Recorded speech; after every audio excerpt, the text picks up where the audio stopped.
Hello, everybody. Welcome to Movies by McManus, the podcast where we talk about movies. We're doing a comic this week, books, TV, any type of media that you're into, the context of who created it, and what effect it's trying to have on your world. I'm your host, Greg. I'm wearing my glasses this week. If you're listening, you won't be able to see this. And wearing his glasses, as always, is my brother, Mike. It's funny you mentioned that, because I was thinking, this is the first show that we're doing where I have a hat on and you have glasses on, and so we're just doing so we're just going this for is the like accessories show. We're going for entirely different looks this time.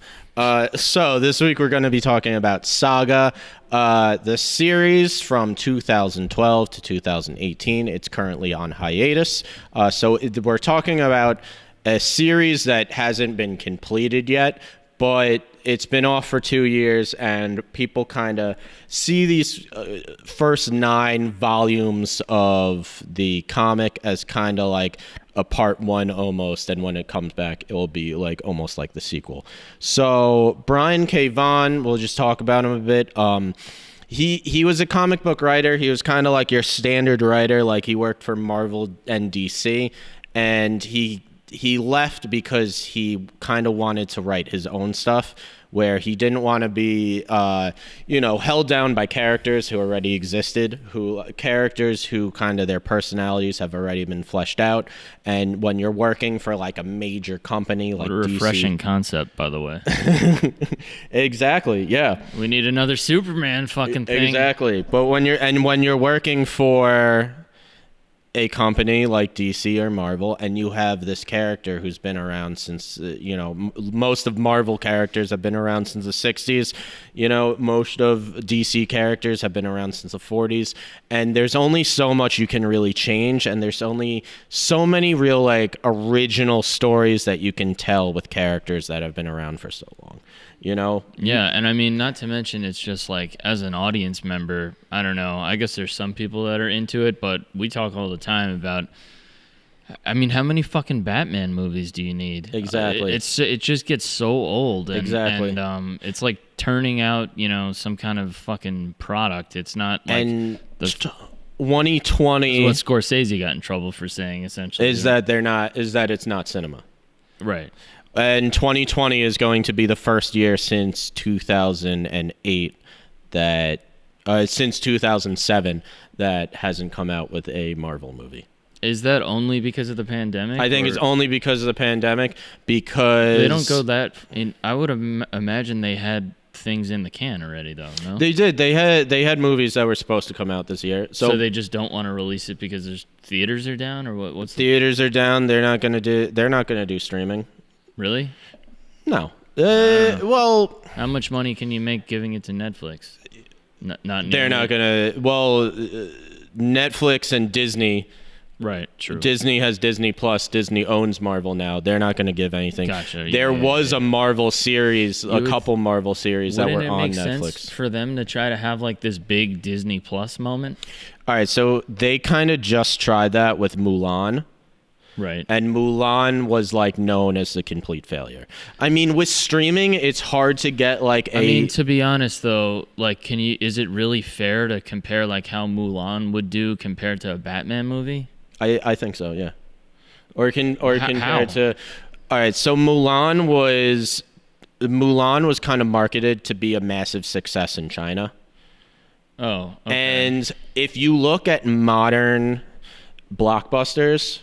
And this is kind of like people are talking about of just like, this is kind of why Americans, we kind of hate all new movies that came out, or else at least all like big budget movies, is because they are not made for us to like them. They're made to do very well in China. Yeah, I mean, wasn't there some example of a big Marvel movie being edited specifically for China? Like it showed... Yes, so... And it's so fucking ridiculous. All right. Well, it's fucking hypocritical. Yeah. Well, all right. So you know nothing about the Marvel movies. Next to nothing. Yeah. I've seen them. I'm sure I know something. So there was kind of like this big, Earth-wide event where like half the planet got killed. At the end. Sorry? Yes, at the end of one of. In a movie. Okay. Yes. You left that part out. I was like, At the end I would've remembered that. of the movie in Avengers Infinity War. okay. There's a big event where this character Thanos basically kills half the people on the planet, Right. and it's like done at random. And then That's kind of like a Game of Thrones, right? I don't know. I know nothing about it. You Just go. don't Just keep watch going. Game Just of fucking Thrones keep either. going. I tried to get that in there. Didn't she fucking like kill everybody at the end or something? yes, That was yeah, a all right, big Daenerys problem? kills everybody. It's not the same way. Right. Okay, but Thought I could slide that in. in the next one, which is in Avengers Endgame, I had seen it late. Like, I don't go see movies when they first come out in theaters because I'm What not the hell like are you that. talking about? Yes, you do. No, not on opening night. Never. Oh, opening night. Like Yeah, but opening you'll go the first weekend. Opening. No, not the first weekend. Never. Never? No. For a small budget movie, yes. For something like Marvel movies, I don't see in theaters. Yeah. Just because fuck Disney. It's But anyway, because someone's so gonna fucking shoot up the movie theater. before I had seen Avengers Endgame, there was a lot of talk online about the gay moment. The what? The gay moment. Oh. And I'm repeating things that No, I people understand. on the I just internet were saying. I wasn't sure if you said game. The gay moment. Okay. And they were is what? talking about. All right, here's what happened. Captain America is basically in a support group for people who have lost loved ones during this big event. Okay. And one of the guys goes, "Yeah, I lost my husband and I just haven't been happy since." And that's the moment that everyone was freaking out about. People who online. was freaking out? There's a big people online, people re-edited the movie and cut that scene out because they were mad about it. And they had really, to, yes, really? and this really happened. And they cut that out of the Chinese release because, No. yes. Oh my god, that is so fucking weak. And the movie, That is the weakest shit I've ever heard. But they do that all. I mean, the NBA fucking plays nice with China. Hey, by the way, China doesn't like this country. Can we get our fucking minds Bohemian around that? Rhapsody. We're so addicted to capitalism that we can't, Bohemian Rhapsody had to cut out any mention of Freddie Mercury being gay. No. Yes. Shut up. Yeah. For China? There was a edited cut of it. I don't know specifically it was for China, but I remember people were saying if you wanted to watch it on an airplane, they were gonna cut out any. But I'm sure for the Chinese release that they cut that out. That's absolutely pathetic. That's something that I need to fact check. That is fucking pathetic. I'm almost positive that it was cut out. Anyway, back to Brian K Vaughan. But talking about just how much of just a juggernaut that superhero movies have become these days. It's ridiculous. giant business. But anyway, yes, they kind of tried this big budget release, and we have no idea if coronavirus never happened. Mulan might have also not been successful. We don't know. Well, that's kind of what I'm saying is it's not. I don't know. And again, I'm an outsider, but that's my perspective. Is that if you ask me, regular person who doesn't know what they're talking about, I would, and maybe I'm wrong, maybe I'm just an ignorant American, but I would say, how can you compare Batman to Mulan? It's not. Well, you're talking about Aladdin. Aladdin was over $1 billion last year. It was I believe it was one of the top 10 highest grossing movies of last year. Was Aladdin. 1 billion? How much does Batman do? Probably multiple billion.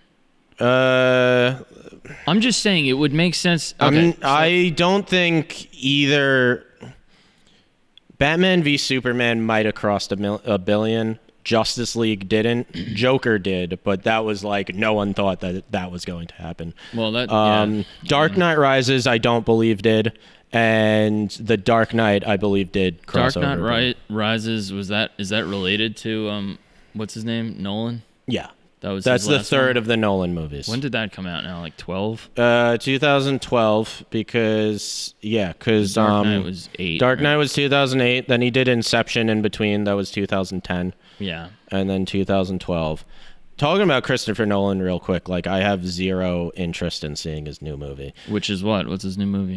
Tenet, it's called. and it just looks so weird and like I don't know. Coming out on streaming? No, it's might be on demand or something. I heard that they're gonna release it in theaters. I don't know how that's going to work. Yeah, maybe through like drive-ins or something. Anyway, back to Brian K Vaughan. So he why don't you want to see his new movie though? Are you not a fan of his? No, it's not that I'm not a fan with his. I'm done with him. All like when I saw Interstellar, like it was nothing that like really impressed me, you know? Like it was I feel like he's becoming more of like a business, like he's becoming more like a business, but also it's kind of like I don't want to use the word like self-masturbatory. Sure. But almost. Yeah. Where definitely. it's like he's saying, look how great I am. That's a big danger of like being successful. I mean, like I've been around certain people that have had like much higher levels of success than I have with music. And like, it's definitely like now that, you know, like my band has a couple of like things going on that are like trending in a positive direction. I still can't compare it to like some of the success that I've seen from other people I've worked with, but like there's definitely a thing that like you have to keep that in check, you know? Yeah. Like I've seen people lose their fucking minds and just be completely I'm sorry, I'm gonna raise my seat real quick. I wasn't sure if it was like, I'm sorry, I have to go take a shit mid-podcast. But my point is, you can definitely, speaking of taking shits, you can definitely watch this segue. This is a radio fucking... Speaking of taking shits. This is Radio 101. No, you can... all right, I do want to get to the comic book soon. No, I know, but my point... Yeah, but... No, I was just making a perfect segue for the people watching, and you fucked it up, but go. No, do your segue. Moment's passed. No, do your segue. I'm interested. I'm just saying, so the joke was... Speaking of taking shits, you can escape. You know, you can crawl up your own ass when you become successful. And to your point, that's what you feel is happening with Christopher Nolan. Sure. Yes. Okay. You're welcome. All right. I saved the show. Go.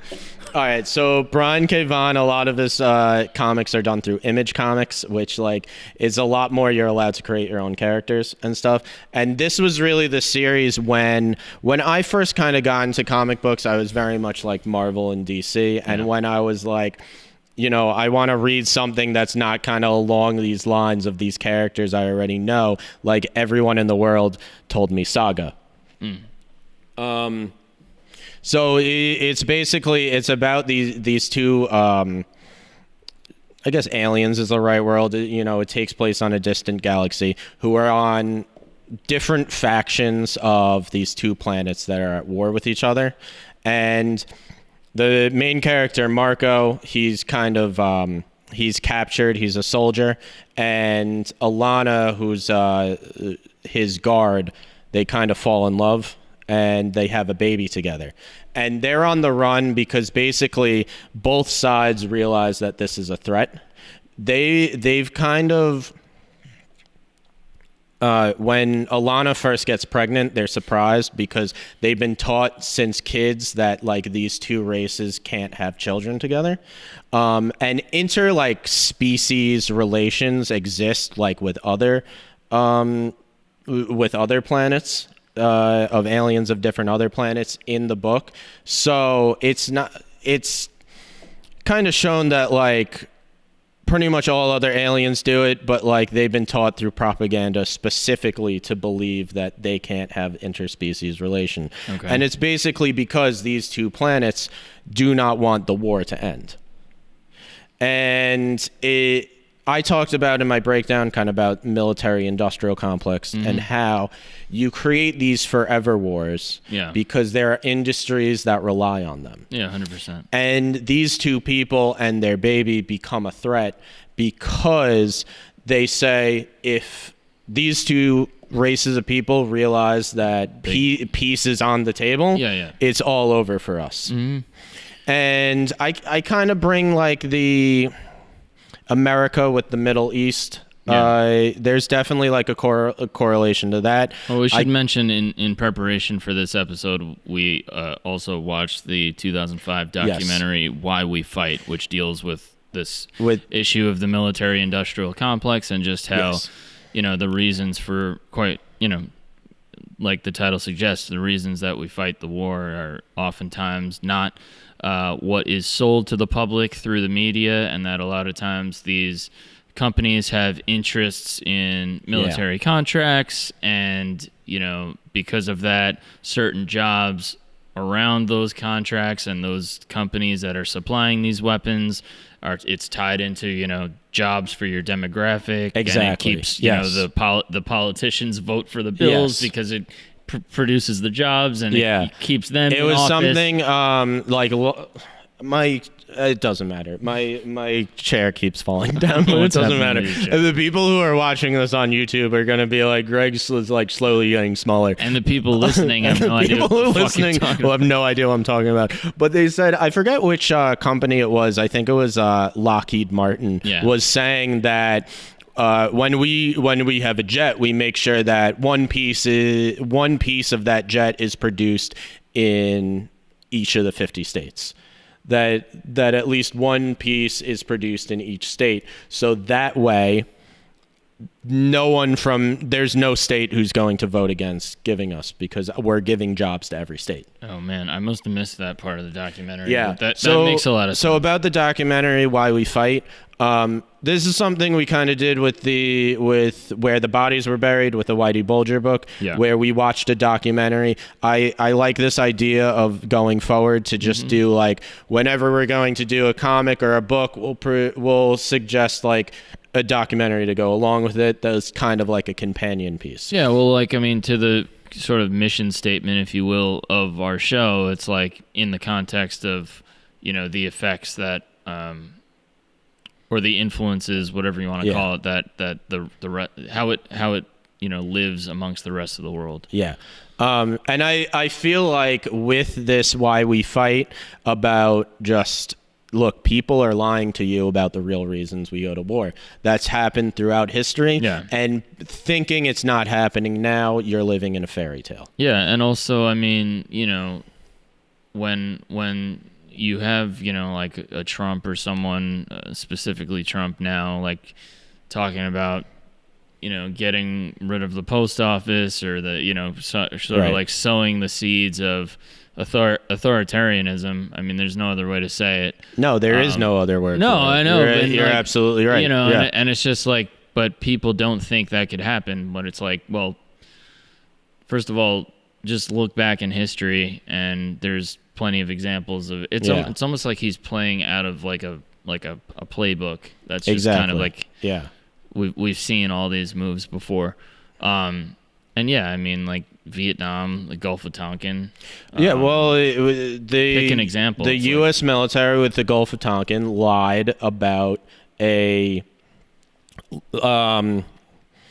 I believe it was a aircraft carrier. It might have not been. It might have been a smaller ship. Well, the point is they lied about an attack. But basically, there was an explosion on board. It was like some technical malfunction, but they said we were attacked when they knew that we weren't. And it doesn't even. The point is they lied. The point is that they lied. The point is it's this idea of just. It's either an outright lie, or like a 9/11 where you're maybe you're not exactly lying, and we could obviously debate that all day. But the point is, even if 9/11 was exactly how it played out, how the narrative tells it of hijackers and bin Laden and the whole 9 yards, even if that is the case, it still doesn't justify taking actions that are basically bastardizing people's patriotism. And I agree. Using something to like you said in your breakdown, ulterior motives. Ulterior motives. No, I exactly right. And George W. Bush, he said that Saddam Hussein or Iraq had some part in 9/11 when he knew that they didn't. And he said, I don't even know that George Bush didn't know, because George Bush is not the brightest bulb. He could have been. I'm fully convinced that George Bush was just a complete puppet for Dick Cheney. Essentially, I'm sure he did certain things, but if a bunch of guys around Bush like told him, who's to say Bush was even in on? No, they could have right. been like, hey, we have intelligence that says. And I could see Bush going along with it. I could also see him being involved in the deception part of it. I could see both ways. Is what I'm saying. It's very clearly the people that are around Bush. Exactly. And Donald Rumsfeld and Dick Cheney specifically are kind of the most egregious and willful. Dick Cheney is very open that he had wanted to invade Iraq since the early 90s. Yeah. And that's why it's like taking advantage of the situation. They had this plan in place before 9/11. Literally. Yeah. It was It's been since like 91. He had this plan of like, we're going to set up bases in Iraq. And you talk about how we went to Iraq without an exit strategy, and that's because they were never intending on leaving. Yeah, they just want to set up, because they create this forever war. With Saga, with the idea of forever war, so I relate it to Iraq because there are kind of similarities between the two planets, between like the United States government and kind of the governments of the Middle East. I could also like 100% see someone reading this and relating it to like more the Cold War between like America and Russia. Mm-hmm. It's never a one-to-one comparison. But Alana is from Landfall, which is like the most advanced planet pretty much in the galaxy. They have the most money. And Marko is from Wreath, which is more... It's poorer, but they still have a lot of colonies, and they kind of still have like a lot of pull in the galaxy. And the people who live there, they kind of are... They have magic abilities, but they're also like very conservative and kind of like culturally backwards might be. Backwards probably is the right word. And there's a character who I like. There's a transgender woman who's one of the characters. She's from Wreath, and she absolutely hates Landfall because like she's been taught since she's a little kid she's supposed to hate these people.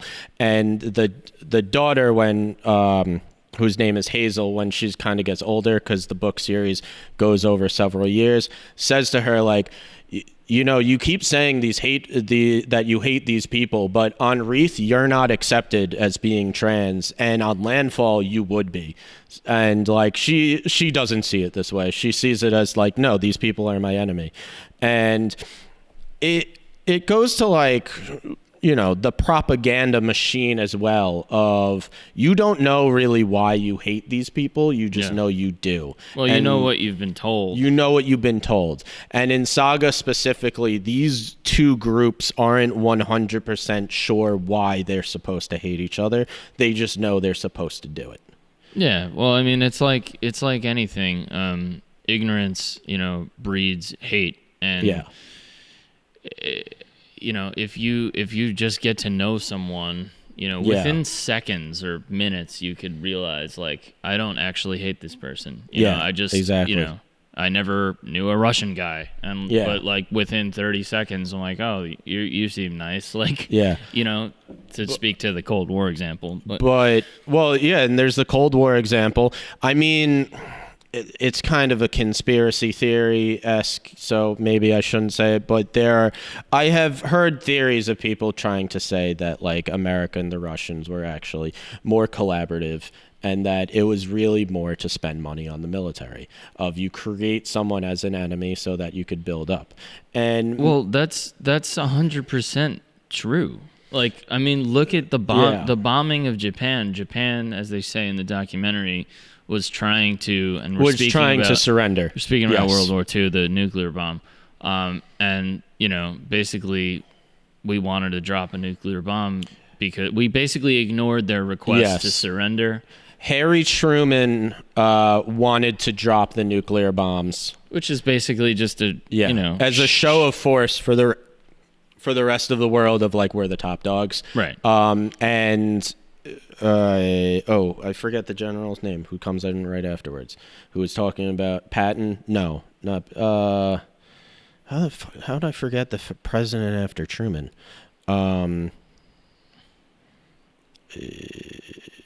It does have to come back to yeah, that, I'm sorry. The guy who, like, in his ending speech, he talks about the military Eisenhower.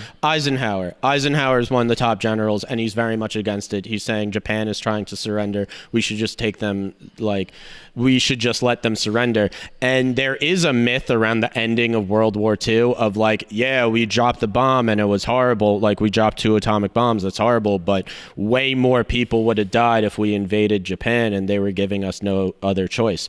That's not true. No, Japan was trying to surrender by the end. And I forget where I'm going with. Well, I just want to say that because a lot of times we can forget our history. And even if you go to recent times with the Iraq War, which is obviously an ongoing thing, I don't know what the present day situation is, but I know we're not completely out. No, I believe it's 8,000 troops. And this is 17 years now. Yeah. And look, like, remember when Ellen DeGeneres, like, she's dealing with her own shit now, but remember when the shit that she was getting was because she sat next to George Bush? Next to George Bush, yes. I'll be honest, like, even a person like me, like, I saw that and I was like, guys, is this a real issue? Like, what is she supposed to do? Spit in his face when she sees him? Like, no, I know what you mean. People act like, respectfully when they see each other. Like, get the fuck over it, be an adult. I'll tell you what, when I was watching that documentary last night, and you're seeing Bush either be ignorant or lie about, some shaky connection between 9/11 and Iraq and going into Iraq, and they show the footage of the night that the first bombs are dropped, which was like I think it was March 19th, 2003. And you're seeing this, and then they show you footage of, like, first of all, it didn't hit where they thought it was going to hit. It killed a lot of fucking civilians. Yes. And a lot of children. Yeah. And, like, wives that were in their house. And you see, like, bodies of Iraqi children and stuff. That is fucking hard to see. But people should see it or know that it happened, because the next time you see George Bush dancing with Ellen or whatever the fuck they do, and you kind of do forget, because it's been almost 20 years. But I'll tell you, like, that brought back some really strong feelings against that whole regime. Yeah. Not that I ever had nice things to think about that regime, but my point is the brutality of it is, like, unreal. And in Saga, it's very much like the poor who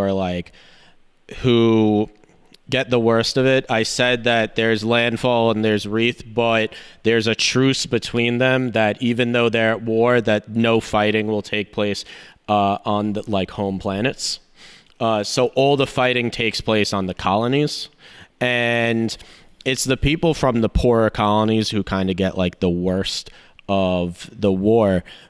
You see there's one scene when, like, these soldiers are in battle, and there's one soldier who's, like, from a really poor colony, and you see, like, they're about to get gassed, and, like, the people from the lesser colonies, they didn't even give masks to, so, like, they're all going to die, while, like, the people from the richer colonies are kind of, well protected.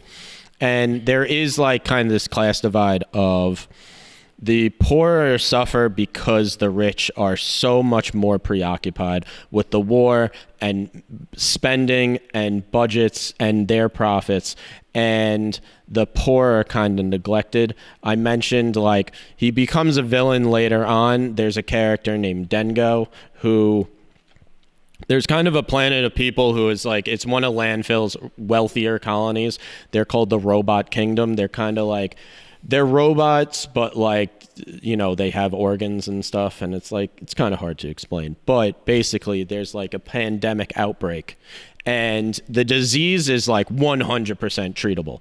But they're spending so much money on war, and, like, that's where the priority is, and it's just like, no, we can't worry about this issue that only affects poor people. And you talk about coronavirus in America. Yeah. Like, that's exactly what's happening. When in our stimulus for a year, we get we get $1,200. The military gets $2 billion a day still. And listen, this country does not give a shit about poor people. That is, it just is what it is. And when I say this country, I mean the government. Yes. Because that fucking bothers me too. When I see a lot of shit about like, oh, this country, it's like, you know what, man? It's the fucking government. Yeah. And we need to fucking realize that, and you need to do something about it instead of fucking saying this country. I get fucking tired of that. Yeah, no, I really fucking agree.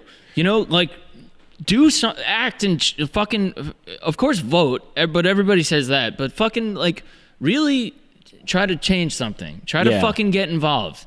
Don't just sit behind a fucking computer and complain about this country. I agree with you. Yeah, it's just like, it fucking pisses me off, man.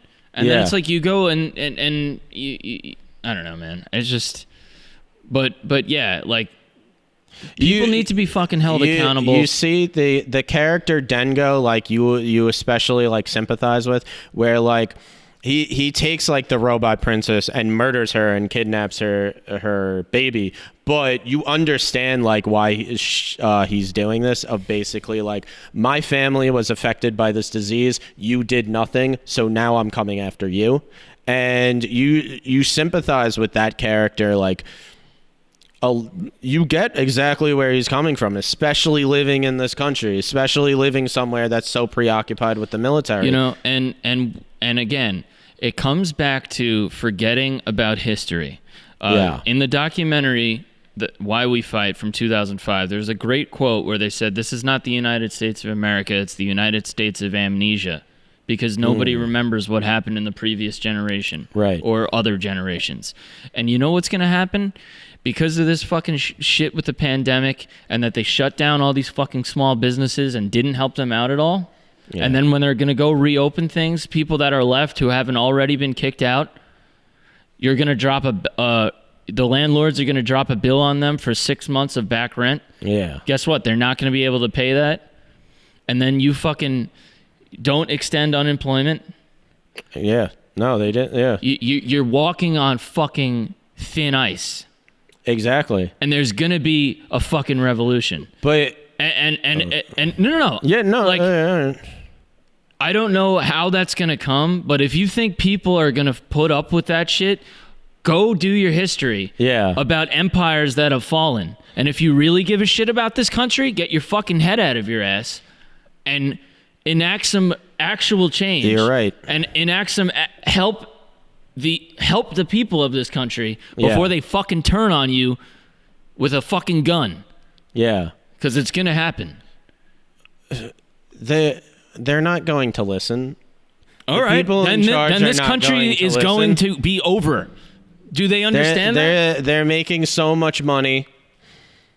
They're making so much money. I understand industrial, the military industrial. How much they're getting just sending people over. How much they're getting, and it's all the biggest scam is like it's all from the taxpayers. Like it's really just like. Well, that's another thing that's insane. That they like Dick Cheney is basically. I might get the details flubbed a little bit here, but the idea is that they get Congress to sign off on these fucking crazy expenditures for different pieces of equipment, and then the taxpayers basically end up paying for it.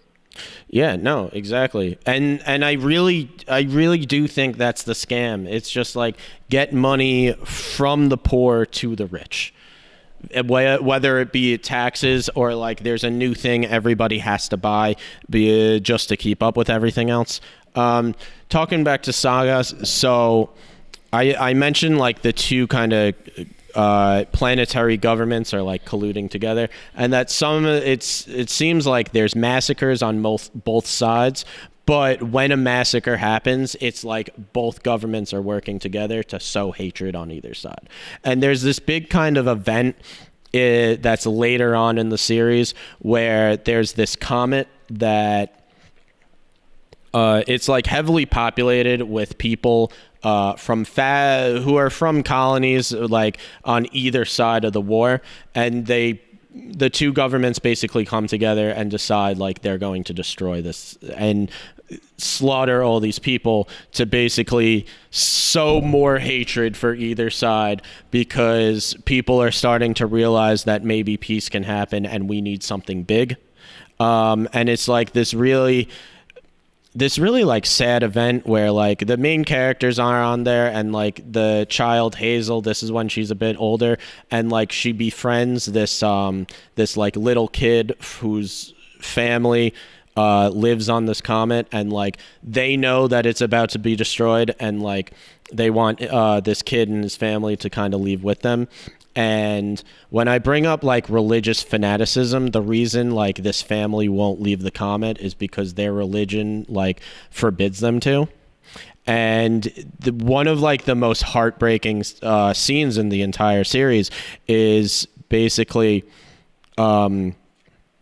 this girl is trying to like convince her new friend, like, you and your family have to come with us because you are going to die. And he's like, no, my parents say that like our savior is going to protect us. And, you know, even if they try to blow up the comet, like we'll all be saved. And she's like, look, it's not going to happen. You're going to die. And the family ends up leaving, and the kid and his like kind of religious cult stay. And like the last thing you see of the kid is like, everything's destroying, and he's like dying painfully, and he's basically like screaming out that he like believes for like his God or whatever, like to come and save him. And like it is really heartbreaking, and it's just how far really will governments go to keep up the lie? You know, we see all these massacres happening in the Middle East, and it's like, how much does both sides know about? You know? What do you mean? I don't know what I'm trying to get at. I'm trying to not be. I'm just, how much like collusion is there? You know, between like, I mean, between world power governments. Yeah, or this might be better for like America and Russia during the Cold War. I wouldn't. When you're talking about all the massacres, like, when you're talking about Pol Pot, who committed massacres during the Vietnam War, like, how much did they know about, and they let it go because they were like, this will help fuel things?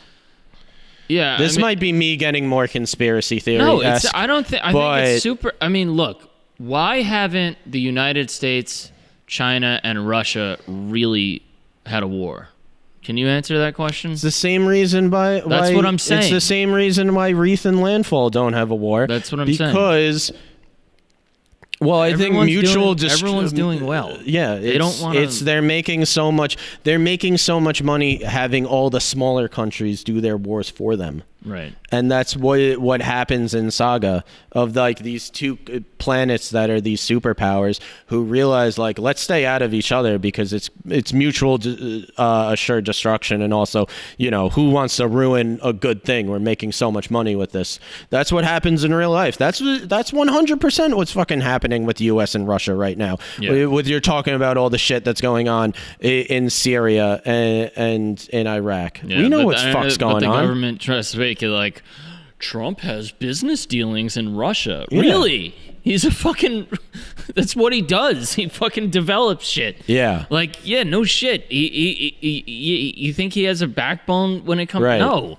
Like, he doesn't give a fuck if it's Russian mafia or whoever. Exactly. Like, you know, my point is, it's, you know, look, people might not want to investigate this, but how about, like, Hunter Biden sitting on the board of, like, that fucking...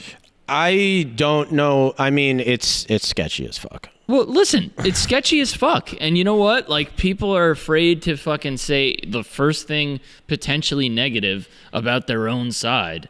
You're right. Which is a problem. Yeah, which is a problem. You know? Exactly. And I don't know, man. Like, I think that happens probably. I think it'd be heartbreaking to learn how much of that shit goes on.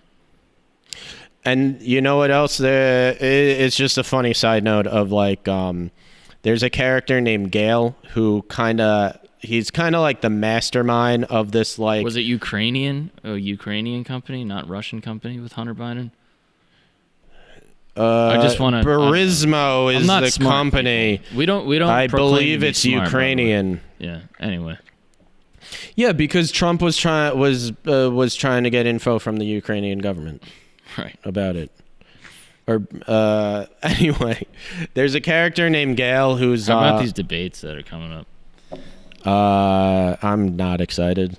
No, I'm a little excited. I mean, I'm gonna watch them. From an entertainment I've always value, watched the it's- presidential debates. This is gonna be something, man. Yeah. All right. Wait. There. Just one side note. There's a character named Gail who kind of like. She's like Oprah's. Like, It's a guy, and he kind of comes up with the idea for this comet being get that destroyed. joke? I got that joke. All right, I know. cool. I Sorry. understand, Gail. Gail King. I know who Gail King is. All right. She made R. Kelly her bitch. Anyway, wait, no, that was Gail King. wasn't that a reporter? Yeah, Gail King. The reporter? Yeah, That's he's the Oprah's Gail. friend. That's the Oprah's- Gail. No. How'd you not know that? Wait, are you serious? Yes, that's the Gail. Oprah, Gail with Oprah. Yes, That's the Gail. Yes, that's the Gail. Oh, Gail's like out here. Yeah, Gail's doing like big shit. yeah. Gail's doing. Shout out to Gail. I didn't know she was. I didn't know that was the same Gail. All right. Anyway, the Gail and it's not even like a point I was trying to make. It's just like a funny observation. He works for an agency called the Secret Intelligence Agency. Who is this now? Gail in the fun. Gail King. And it's very much a stand-in for the CIA, and it's kind of like a nod of like the CIA guy is kind of coming up with this idea for the massacre.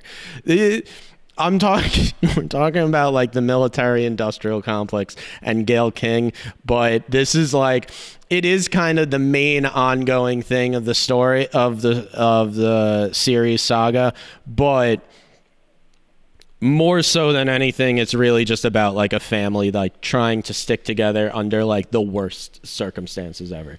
And like there are assassins on either side who are coming after them. You know, some of the assassins kind of like become friends with them because they kind of realize that like, you know, there's kind of a shattering of the glass moment of realizing just like, what am I actually fighting for? Right. Other characters, when they kind of realize that it's all bullshit, just like go deeper into their beliefs. And it's really just like the story of like survival over this galaxy, well, with these two different factions that there's really no escape from. Mm-hmm. And I can relate that of real life, where, you know, you're talking about the U.S. government of like, if they want to find you, they can. And there's nowhere. We're living in like a our planet, our world is slowly just getting smaller and smaller. Oh, absolutely. Where there's nowhere in the world where they can't find you. No. And you get that in the story of just like you can hide out for a little while, but there's no escaping this. No, I mean, again, going back to Whitey Bulger, like you mentioned before, I mean, if you want to live like that, if you want to live like, you know, with $800,000 in the wall and fucking not being able to go anywhere, I suppose, you know, but you can't, the point is you really can't hide. No, you can't, because, you know, 10 years later, there's going to be a knock on your door. You're living in California with your girlfriend. Yeah. And he's just like, hey, remember all that shit in Boston you did? Yeah, or the Golden State Killer. Or the Golden State Killer. And it's just like, hey, by the way. Crazy. Yeah. By the way, DNA. Yeah. You know, 23andMe says you killed a bunch of people. Yeah. You know? And now you're going to prison. Or it wasn't 23andMe. It was something. Yeah, it's one of those. It was one of them. But back to just like So what's going on with like the rest of so there should be another version coming out soon? Yes. So there's 9 volumes. Mm-hmm. It ended in 2018 and it's been on a 2-year hiatus. Brian K Vaughan has like gone on to other things. Okay. His new comic series is called Paper Girls that I've read a bunch of it. It's actually like very interesting. It's basically like these teenage girls from the 80s go on they kind of travel through time, and they're kind of like It might even be similar to Saga. I'm not like that far into it, but basically there are like two different factions who are like hunting them down, and instead of them traveling through space, it's like them traveling through time. Right. You know. So Brian K Vaughan is like onto other things. He says he's always going to come back to this. Well, it's only been 2 years, right? It's only been 2 years. I love how that's like a long period of time now. Just like, you know. Well, it's not so much that it's been off. The reason why people aren't sure when it's coming back, it's not so much that it's only been off for 2 years. It's that he's on to a different series now. Right. Which is why people like are thinking it might take a while for it to come back. He also says like this will never be a movie or a TV show. That he's only going to tell in comic. That's what he says. Show him There's a lot of really weird stuff in this that I can't see. There's one scene where a dragon is sucking its own dick. There's like a lot of really wacky stuff. Right. There's this one bounty hunter character who his girlfriend is a giant spider. And I mean, he like has sex with the giant spider, like in its web, which like I don't know. I've always had a fear of spiders, and I just like found that so like disgusting and revolting and. So terrible. you would not have sex with a giant spider? I wouldn't fuck a giant spider. No. It's crazy because like for $500,000. Is it like would it eat me? No. Oh, consensual. Then for 500,000? Yeah, it's a giant spider. You can wear a condom. $500K. I don't know. I could do a lot with 500K. I guess I would. It's life-changing bread. I guess I would. Yeah. I'd have to take a shower afterwards. You could do that. There's no one stopping me. Imagine they stopped you. The government just came in like, whoa, did you just had a sex with a giant spider? Don't think about taking a shower. It's also cool. There's just like so many different worlds and so many different like species of kind of humanoid people all like kind of living together. Mm-hmm. And some of them are weird. Some of them are giant insects. There's not just giant spiders. Like when Hazel grows up, they're kind of there's one part where they get captured and they're kind of in this like prison colony, and Hazel's teacher is like this giant praying mantis. And so it gets real weird. It works as a comic because you could get real weird and you could get wacky and you could have ridiculous things without like shattering the world of the comic. With a comic, there's a much higher what am I trying to say? You can get away with a lot more. I'll come back to it. It doesn't matter. All right. That was quite the segment. But with a TV show, you couldn't get away with such wacky stuff. With a movie, but you know what they're gonna do? They're gonna hire fucking. They're gonna hire someone. Kristen Bell and fucking Leonardo DiCaprio. I don't have good references. Actually, hold up. Leonardo DiCaprio now, maybe not. A young Leo would actually be really good for Marko. Because I actually based those off of like they kind of you could see it, right? I don't see Leonardo DiCaprio. Yeah. Who do you think she looks like? I don't know. I said Kristen Bell. A little bit. No. What? I don't know. You think she looks like Kristen Bell? It's a fucking cartoon. All right. So no, whatever. It doesn't look like anybody. But my point is like, they're gonna turn it into Twilight. Maybe. I mean, that's kind of what they did with the comic series Watchmen. I know you've never read Watchmen, but the movie and kind of the TV show, they just like tone it down a lot more. That's what they do. They get a fucking like Hollywood meeting and they're like, all right, listen, how can we make this bad and safe? We're in the business of safe and bad. How can we bleed this fucking thing while it's... That's what they do. Anyway. Hold on. This is leading back to our conversation earlier about how everything is just focused towards China now. And so this is my problem with blockbusters, is that American blockbusters do not care if it's a success in America anymore. I mean, they care, but it's not the priority. And that's why First of all, that's why you never see comedies anymore, is because comedies do not do well in other languages. Because They really don't like push out comedies. no, they don't, because you can't sell a comedy to a foreign country because there's a language barrier, Right. and things are not a joke that's funny in English is not going to be funny in French or in China, And So- a joke that's funny in like American English is different than British or something, potentially. Well, yeah, potentially. And also, like, so much of comedy is cultural. Yeah. You know, Timing. like someone making a joke about I don't know, pumpkin spice lattes. Right. You know, that's not going to go over well. But a giant transforming robot and a city that's exploding and guns going off and explosions. Yeah. No, it makes sense. That's universal in any language. You can sell that in any market, and that's why those are the movies that are being pushed out. What is the like? What are the future of like the Seth Rogen comedies of the world then? Streaming. Right. Streaming is where it's all going to go. And you know what? I would say it's gonna be series. It's not gonna be movies anymore. I think that Because that plays if more. they're That's better for streaming. Like it's better for streaming, and just the modern audience, when they want to laugh, they don't want to sit down for an hour and a half.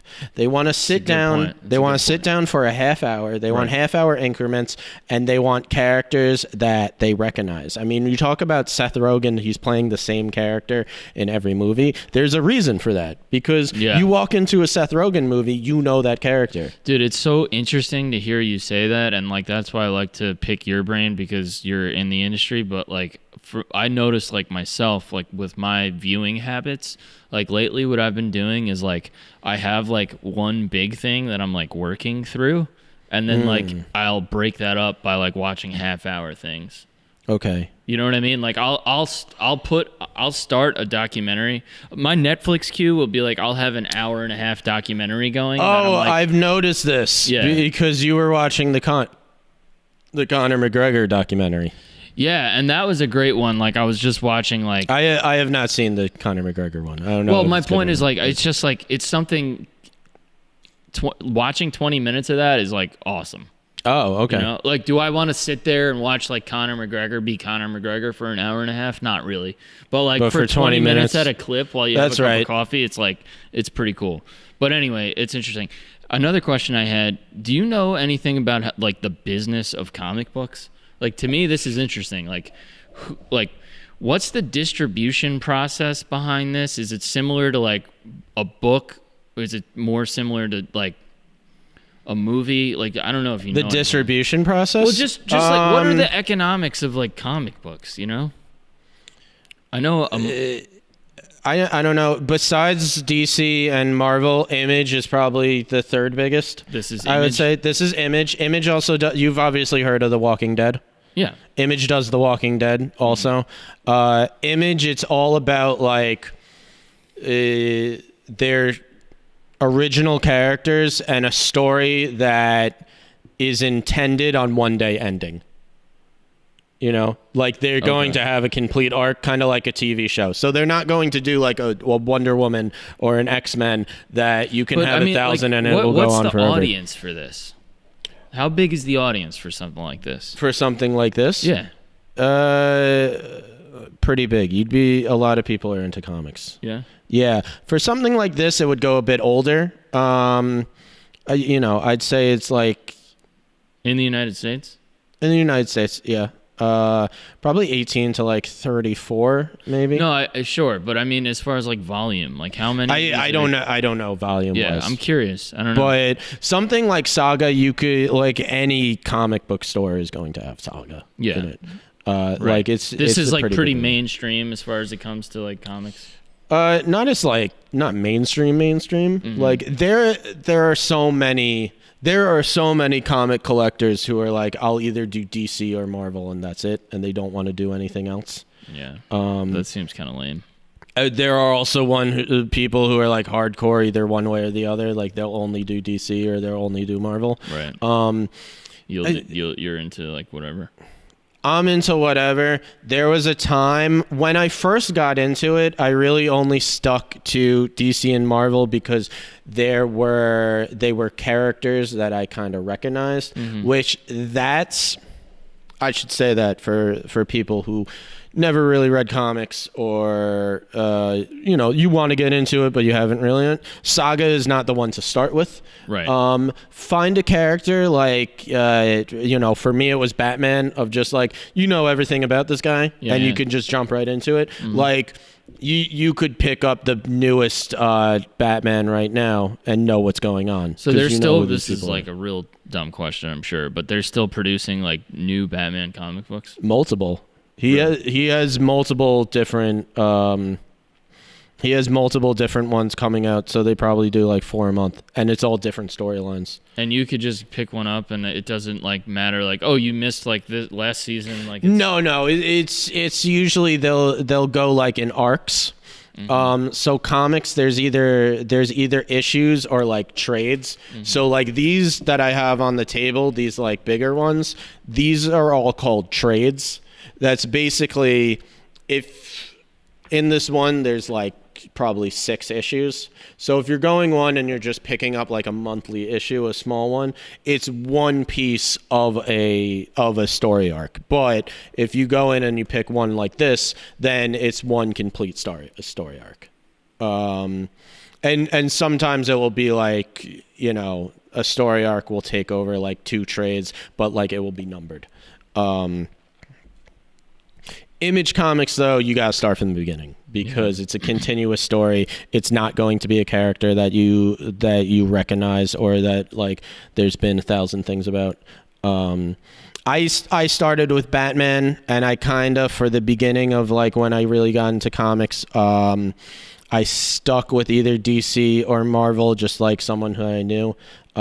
Recently, I've kind of gotten back into it. There was a time when I was like only reading kind of more independent ones because just like if you've watched this podcast, I'm not like a fan of big corporations, and I always like to give the little guy my money. Image is a pretty big company, but like if I'd go to Comic-Con, like I have a rule of like I won't buy anything from DC or Marvel at Comic-Con. That's cool. I'll find something that like I buy wouldn't a lot of shit read. at Comic-Con.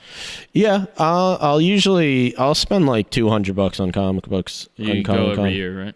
I mean, this year it didn't happen, but yeah, I go every year. Yeah.